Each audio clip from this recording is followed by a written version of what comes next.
I taught Po to use the wind element in different ways without sleeping for the next 2 days. Po's wind element spell was at level 1, but it didn't start at a useless level like mine. With this spell, she was able to cave in an adult human's ribcage.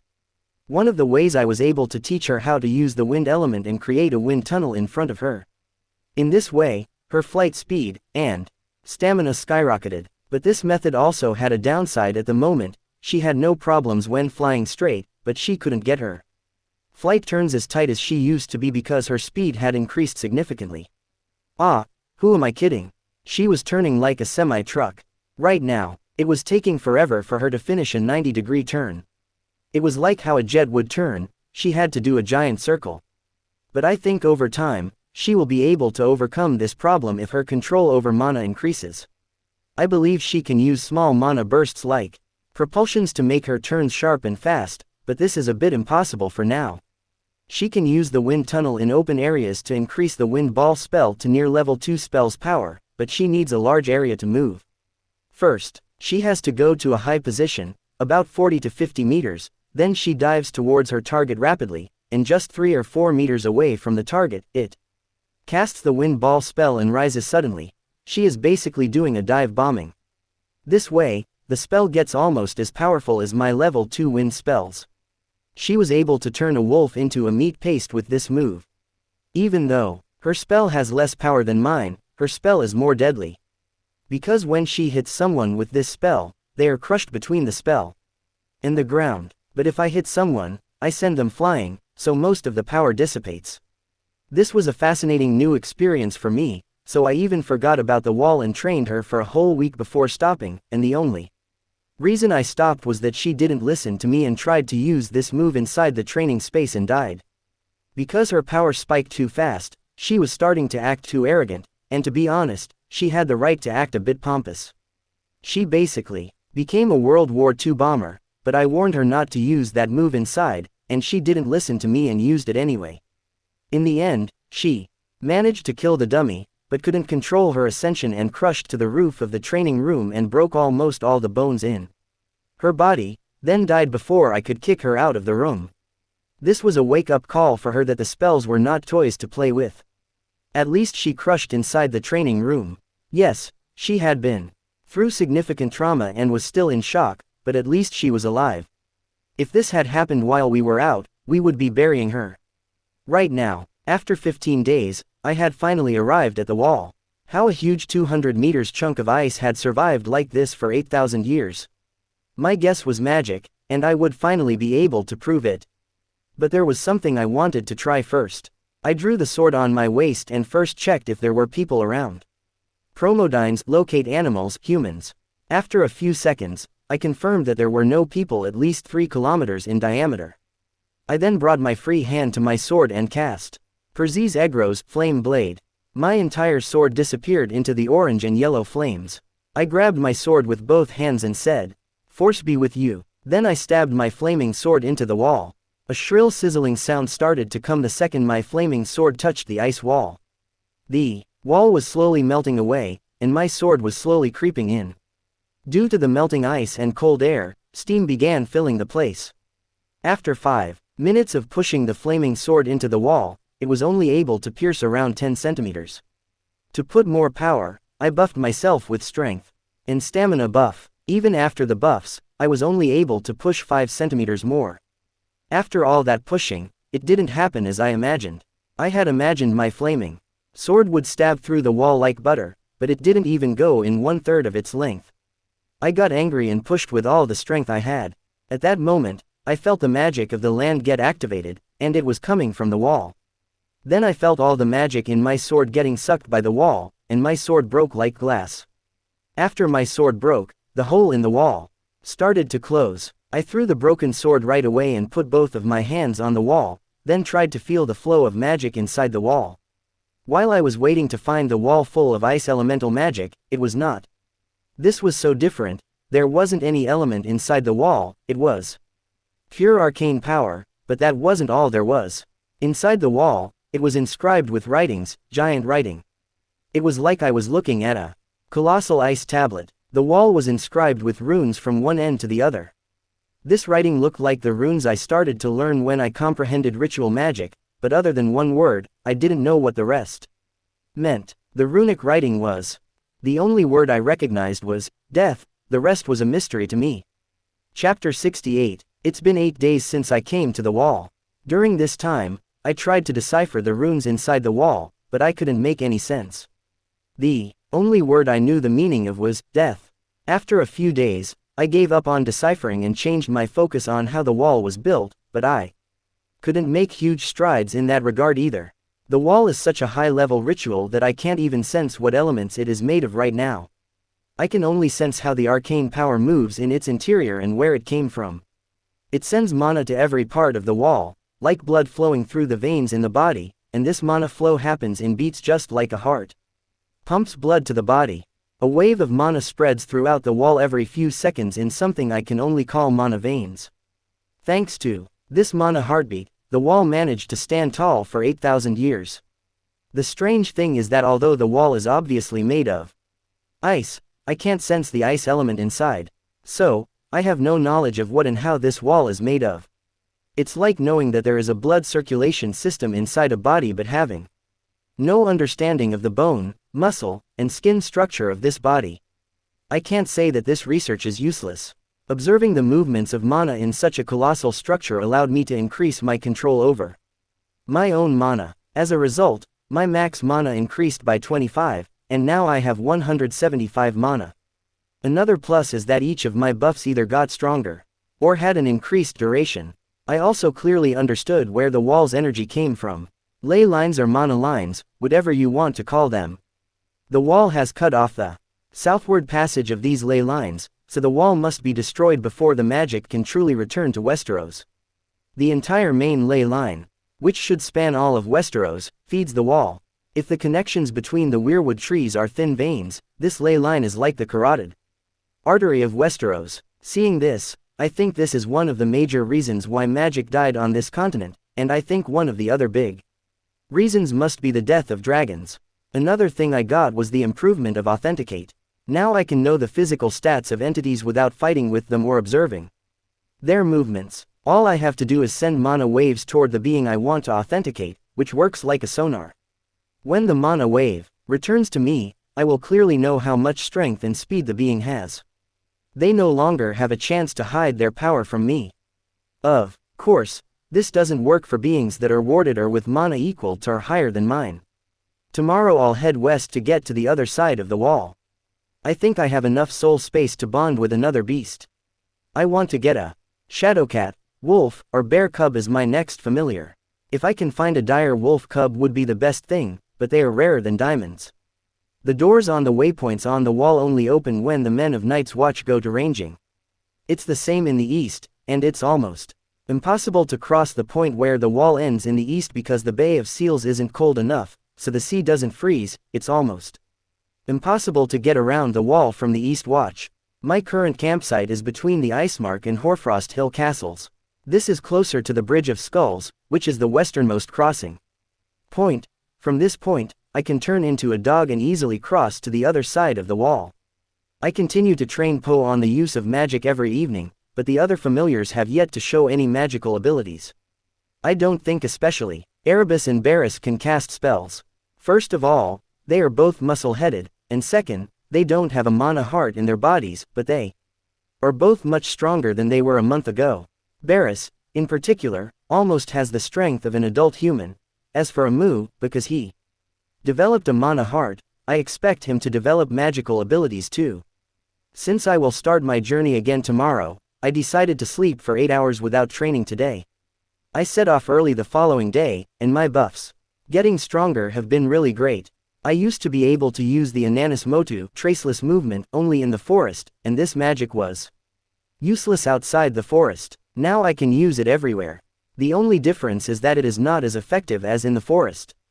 If I step on snow and mud in the forest, I can move forward without leaving any traces, and even if I walk on 50 centimeters of snow, I will not sink into this snow, but outside the forest, this buff can only show 1/3 of its effect. Currently, there is an average of 30 centimeters of snow depth, and I am sinking only 10 centimeters. This is also true when I buff my horse, 2. So, the wait has no effect. This buff will make this journey so much easier and faster. I always say this, but I have to say it again. I love magic. Ellipsis ellipsis ellipsis ellipsis ellipsis ellipsis ellipsis ellipsis ellipsis ellipsis ellipsis ellipsis ellipsis ellipsis ellipsis ellipsis ellipsis ellipsis. After passing the Bridge of Skulls, I continued to head north while spreading the murders of Poe and Erebus in all directions. I told them to find big gray cats, giant wolves, and bears, but they haven't found any yet. They found many wolves, but none of them were dire wolves, just ordinary wolves. I followed the stream for about 5 hours, and at the same time, I was searching for dire wolves, shadowcats, and bears using promodines. Locate animals as it came out of cooldown. I thought the north of the wall was full of wildlings, but even though I've been north of the wall for 9 hours, I haven't encountered a single wildling. It was getting late, and I was starting to get tired.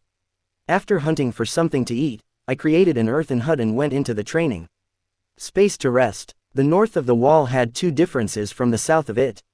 After coming here and spending a day, I realized that the winter south of the wall is not real winter. At the south of the wall, it was about -5 or 10 degrees, but here, it was at least -20 degrees or perhaps colder.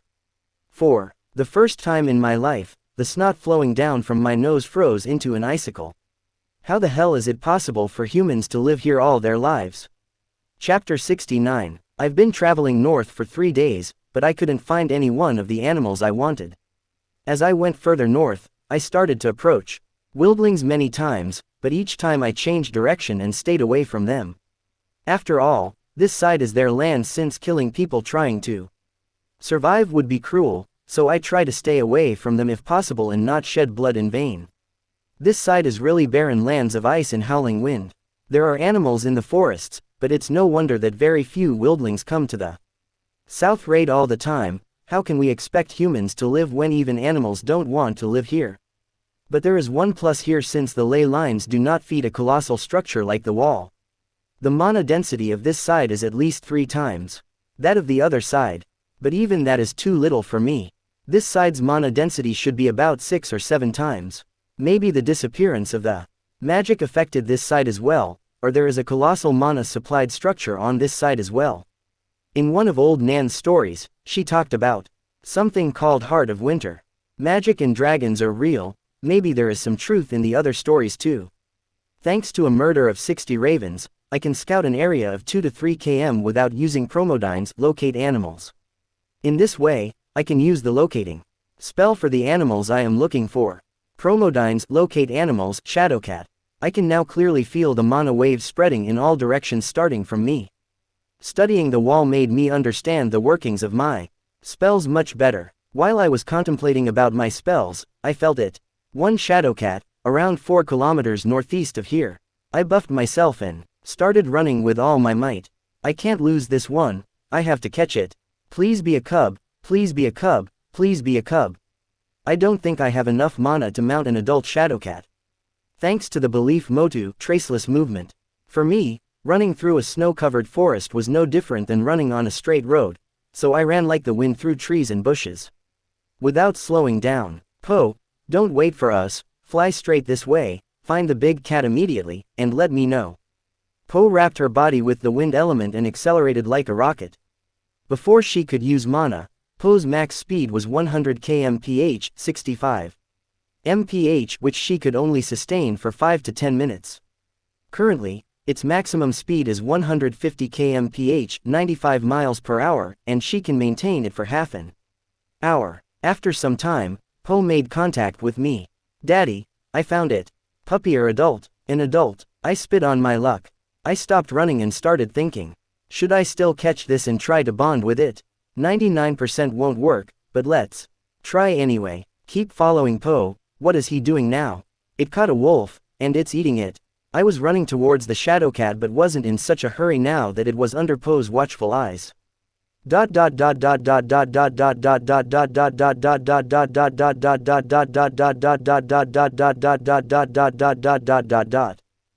I reached Shadowcat, it had eaten half the wolf. It is a magnificent creature. Its appearance was something like a combination of leopard and tiger. Bigger than a leopard but not as big as a tiger, but its strength became evident from its huge shoulder and leg muscles that appeared under her thick black fur with white strips when it pressed with big claws to rip off a piece of the wolf carcass. From what I read about them in the bestiaries, they are fearsome predators. Shadowcats have deep, rumbling growls and furious screams. They are silent and agile hunters, but they can scavenge, too. That is why they can smell blood 10 kilometers, 6 miles away. When they catch prey, they will eat every piece of meat without leaving anything behind and even crush all the bones to get at the marrow. Shadowcats tend not to attack living men unless starved, but if they attack, they can disembowel a man with one claw strike. It was almost nighttime, and the shadowcat's eyes seemed to glow in the dark. It noticed my presence, stopped eating, and immediately turned to me and took up an attacking position. Deep, rumbling growls started coming from it, and suddenly let out a deafening scream, then immediately started running towards me. Latagan, snare. It froze in place like a statue. This spell should hold it for several seconds. But after 2 seconds, the spell broke, and the shadowcat lunged at me. I was caught off guard, and all I could do was roll sideways. It was like cold water was pouring down my back at that second. Its claw slashed my cheek. If I had moved a little slower, my head wouldn't be on my shoulder right now. Shadowcat continued running without delay and jumped at the tree right in front of it, then bounced off the tree and lunged at me again. I was calm this time and didn't want to kill it, so I couldn't use deadly spells. I decided to use wind element spells. Raised my hand and said, Gelmio Indigo, Wind Impact. Strong wind hit the shadowcat right in the chest, made it fly backward, and crash into a tree. It looked a little stunned. I took advantage of this gap to cast another immobilization spell. Inritio, Entangle. Large roots sprouted from the ground and began to engulf the shadowcat. It regained consciousness, but it was too late. The roots had utterly immobilized it, and this time it couldn't break the spell as it did to Latagan because this spell is actually using real roots and growing them. Therefore, have higher durability than Latagan, but the drawback is this spell cannot be used if there are no roots underground. I approached Shadowcat, who was still struggling to escape, and struck him with the hilt of my sword, knocking it unconscious. Then I put my hand on its head. Chapter 70. I spent 150 mana to create the bond, but not even half of it was formed. Even though Shadowcat was unconscious, it was fighting against me with all of its being. There was no point in wasting any more mana, so I gave up but learned something new. I needed 300 mana to bond with or dominate an adult Shadowcat. I slowly opened my eyes and sighed deeply. Even though I tried to console myself, it was a colossal waste of time and effort. Shadowcat started to wake up when I stopped trying to bond, and I sighed deeply again and started stroking its head. On the other hand, Shadowcat was trying to get rid of the roots as soon as it regained consciousness. I would love to release you, but you got my scent, and even if you ran away when I released you, you guys are genuinely good at tracking, and I'm sure you will try to track me down and hunt me. So, I don't want a headache down the line. I'm sorry, but your life will end today, I said and stabbed my dagger into its throat. It struggled a bit more, then took its last breath and died. I cancelled the Inritio spell and took out my skinning set, and skinned the Shadowcat with mastery. While I was skinning this kitten without damaging its fur, I thought of the first rabbit I skinned a year ago. At that time, I had ruined it so severely that it was torn to pieces. While they were skinning the Shadowcat's fur, suddenly, there were whimpering sounds. When I looked in the direction where the sound came from, I realized that the sound was coming from a small den among the rocks. As I approached this den, the whimpering coming from it sounded like it belonged to a puppy. I cautiously looked into the den, and there was a cub inside. I was too big to get in, and the cub was too deep for me to reach and grab it. Barris, get inside and get that baby out without hurting him. Master, do I have to? It smells like wolves. I looked at him angrily and shouted in an angry voice. Of course, it is going to smell like a wolf. It is a freaking wolf's den. I spoiled Barris a bit too much, as he can still be counted as a puppy, but I should start being more strict with him. He got in while mumbling something and got the cub out of there. It was gray-colored female wolf cub. I don't think I have any luck finding any of the animals I want. Should I just bond with a regular wolf?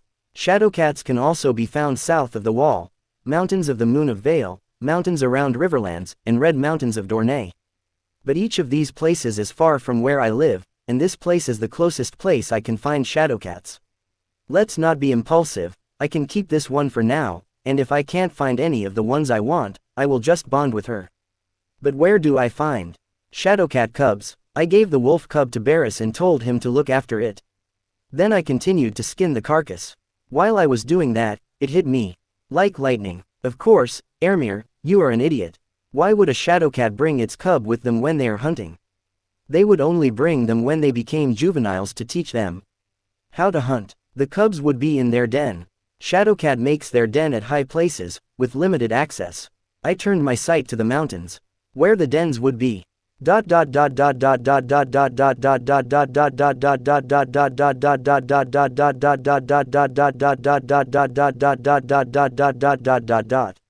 It is tough to climb a mountain while holding a cub, so I made a makeshift basket from some rope, blanket, and branches and put the cub inside it. This way, I can carry her on my back. While climbing, I would use promodines locate animals every time it came out of cooldown to find any one of the 3 animals I'm looking for. As I climb the mountain, it keeps getting colder and colder. I'm beginning to feel the cold before climbing the fur coat, and the stamina buff was enough to keep me warm. But now I'm starting to tire faster, and it feels frigid. The temperature must be 30 below zero or colder now, and I can feel the cold in my bones. I've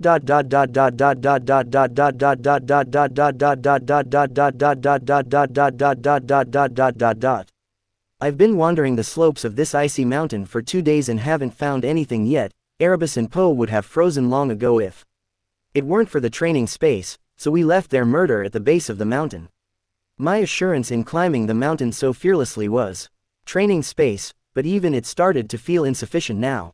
I seriously began to think about whether I should go back or not. If Authenticate didn't work like a natural compass, I would have lost my way on this mountain long ago. Promodines locate animals shadowcat. As I was giving up, that beautiful glow started showing itself. Yes. At last, I found 2 of them, which are around 3 kilometers away, but the problem is they are higher up the mountains. Because I'm going to get close to an animal with a perfect sense of smell, I have to use Ananis Motu traceless movement. But first, I will scout with Poe. It is going to be a bit hard for her in this weather, but she can do it. As I slowly walk up the mountain, through our connection, I can feel Poe is struggling to fly because of the strong winds. I connect with her and share her sight. She goes up and down in the air, flying with great difficulty. Poe, if it is hard, come back. We can try and find another den some other time. No, Daddy, I can do it, I'm almost there. Look, I can see them. I hope at least one of them is a cub, and Poe's sight gets clearer so we can see them. 1 cub and 1 female. The cub would climb onto its mother's back, and the mother would hit it with her tail and knock it down to the snow, and each time the baby would climb back onto its mother. It was an adorable sight, but at this moment, I didn't care about that at all. Even if it's the sweetest scene in the world, all I can think about right now is the cub is mine. Poe had perched upon a tree and tried to hide from the harsh wind while we were around 2 kilometers away and slowly getting close to them. If possible, I didn't want to kill the mother. At the end of the day, the cub was going to be a part of my familiars, so I didn't want to kill its mother. While coming up, I thought of a plan. The mother needed to go hunting. That is why she makes her den in a hard-to-access place. When the mother is away, I will grab the cub. So, when I got close to them, I started to use the Formotegen mold earth spell to create an underground hiding place for all of us. It took me around 3 hours to finish it. After everyone got in, I closed the entrance and only left small holes so air could get in. This way, we could hide from the mother and be protected against the cold a bit.